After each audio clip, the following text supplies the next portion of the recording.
Hi friends, நம்ம இன்றைக்கி road கடையில் சாப்பிட்ற மாதிரி ரொம்பவே டேஸ்டியான ஸ்நாக்ஸ் ரெசிபி தான் பார்க்க போகிறோம். அது எல்லோரும் விரும்பி சாப்பிட்ற மோமோஸ் எப்படி செய்கிறதுன்னு பார்க்கலாமா? வாங்க பார்க்கலாம். 1 கப் மைதா எடுத்துக்குங்க. அது கூட கொஞ்சம் சால்ட்டு தேவையான அளவு ஆட் பண்ணிக்கோங்க. 1 டேபிள் ஸ்பூன் ஆயில் விட்டுக்குங்க. விட்டு நல்லா பிசைஞ்சிட்டு அது கூட தண்ணி சேர்த்து நல்லா பிசைஞ்சு சப்பாத்தி மாவு அளவுக்கு எடுத்துகிட்டு வந்துடுங்க. அதை ஒரு துணி போட்டு ஒரு 1/2 அன் ஹவர் க்ளோஸ் பண்ணி ஊற வச்சிடலாம். அதுக்குள்ளேயும் நமக்கு தேவையான ஸ்டஃபிங் ரெசிபி ரெடி பண்ணிடலாம். ஒரு பேனில் ஆயில் விட்டுட்டு அதில் ஆனியன், பச்சை மிளகாய் ஆட் பண்ணிக்கலாம்.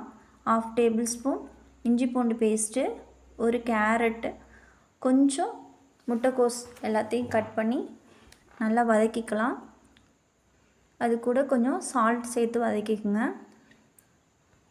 அது கூட நல்லா ஓரளவுக்கு வதங்கின பிறகு கொஞ்சமாக கரம் மசாலா கொஞ்சம் ஆட் பண்ணிக்கலாம். ஆட் பண்ணி அதை நல்லா வதக்கிட்டு கடைசியாக இறக்க போகும்போது கொஞ்சம் கொத்தமல்லி தழை தூவி இறக்குனா ஸ்டஃபிங் ரெடி ஆகிரும். ரெடியான ஸ்டஃபிங் ஆறட்டும். நாம் பிசைஞ்சு வச்சுருக்கிற மாவை எடுத்து சின்ன சின்ன உருண்டையாக உருட்டி வச்சுக்கலாம். அதை சின்ன ரவுண்ட் ஷேப்பாக சப்பாத்தி மாதிரி தேய்ச்சி எடுத்துக்கலாம். தேய்ச்சி எடுத்துக்கிட்டு அதுக்குள்ளே நம்ம ரெடி பண்ணி வச்சுருக்க ஸ்டஃபிங்கை உள்ளே வச்சுக்கலாம். உள்ளே வச்சுட்டு அதை 2 சைடும் ப்ரெஸ் பண்ணி விட்டு இப்படி மடிப்பாக பிடிச்சோம்னா நமக்கு மோமோஸோட அந்த ஷேப் வந்து ரெடி ஆகிரும். இந்த மாதிரி எல்லாத்தையுமே ரெடி பண்ணி வச்சுட்டு இட்லி பாத்திரத்தில் ஒரு துணியை வச்சு அதில் ஒன்றா எடுத்து வச்சுக்கலாம்.